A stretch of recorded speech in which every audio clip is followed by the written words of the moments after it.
Welcome to this screencast on UnitTester, a unit testing and test-driven development framework for 4D version 11. This is the second part in a series in which I use UnitTester to demonstrate test-driven development. If you have not already watched part 1, I recommend doing so prior to watching this screencast. Before we jump back into 4D, let's review what we've accomplished to this point. First, we used UnitTester's method creator tool to automatically generate both a production method and its test case method. Next, we wrote our first test for functionality not yet implemented, which meant our test was failing. Finally, we wrote the production code necessary to make our test pass. This was one pass through the test-driven development cycle, and now we will continue passing through this cycle until we have completely tested and implemented our production method. As a refresher, we're developing an array text-to-string method that takes a pointer to a text array as a parameter and returns a delimited string. We can also specify what we want to use as our delimiter in a second optional parameter. Let's dive back into 4D. Okay, here we are back in our demo database, and the first thing I want to do is open up UnitTester, and let's go ahead and just run our test that we've already written, our test case method array text to strings with a leading underscore. We only have one test that we've written so far, and let's open up our test case method. Here we can see our first test that we wrote. And what I want to do at this point is just talk about what we're going to need to test to ensure that we have a fully functional production code. So we've already tested the case where we're not passing the optional delimiter, so let's test a case where we are passing the optional delimiter. And because we're dealing with arrays here, I like to try and test for all methods that use arrays or deal with arrays. I like to test the case where the array is empty, the case where the array contains one element, and the case where the array contains multiple elements. Since we already have multiple elements handled in this call or in this test, I don't think we need to deal with that one, but let's test the empty array situation and the size 1 array. And finally, we might need to handle a situation where a pointer is passed, but it's not the right, it's not pointing to the right type of data. So let's just call it a invalid pointer. So I've just said here, these are the tests that we're going to want to write. Okay, let's get started. Let's write our second test. I'm just going to copy our first test as a good starting point.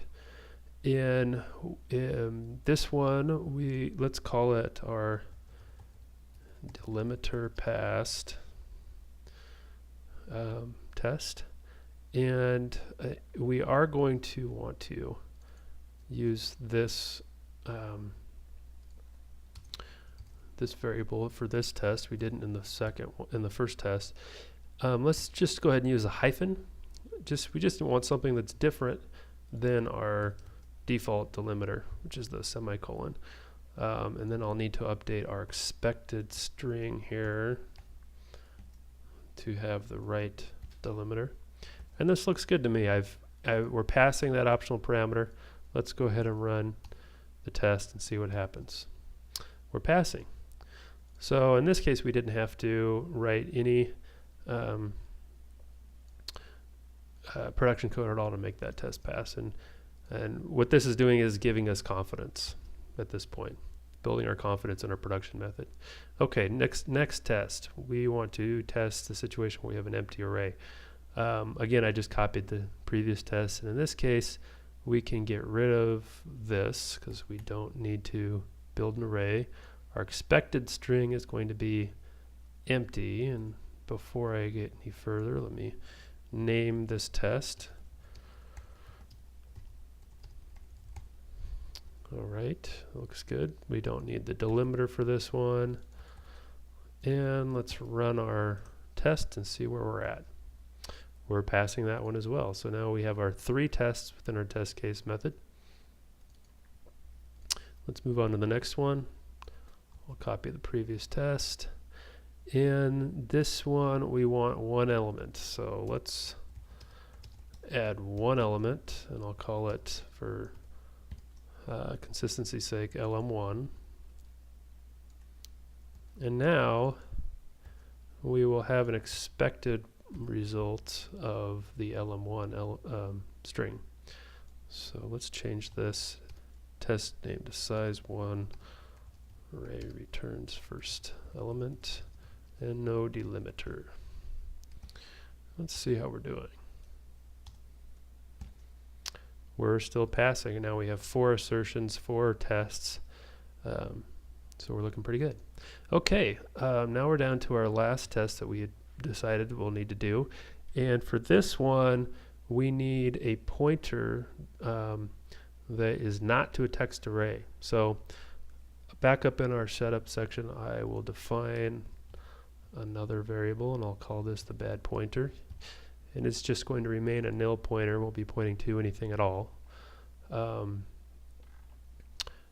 And now we need to set up our next test. I'll just go ahead and copy the previous test. Doesn't really matter.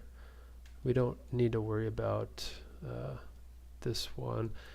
For this case, we'll expect an empty string again. But to our production method, we want to send our bad pointer. So we have an assertion that we're getting an empty string, but we also want to, in this case, I'm going to have our method throw an exception. I use an exception framework based on David Dancy's excellent framework he made freely available to us on the French forum site. Let's name this test incorrect pointer type throws exception. And I will need to have one more assertion here. I'm going to do a true assertion, and I'm going to do an exception catch. And this is just saying that if an exception has been thrown, this will return true. So if we run our test right now, let's see what happens. We get a syntax error, and that's because this is coming from our production method. It's assuming that we have a text array, or just an array at this point. And it's causing a syntax error when we're passing a bad pointer type. So let's jump into our production method and handle that situation. We'll need to write a test for the data type of our pointer. I'm just saying if this is not pointing to a text array, then I'll need to throw invalid pointer type exception. And if we've thrown an exception, I don't want to continue with any of the other code here, so that's what this try statement does for us. And that should do it. So let's go back to UnitTester, run our test, and we're passing. Now at this point, what we've done is we've only had to write actual production code for our very first test and for our last one. These other 3 worked automatically for us because the code necessary to make them work was written for when we were making the first test pass. But by writing these tests, we are building a confidence in our production method. And it's a very nice thing to have, is confidence in your own code.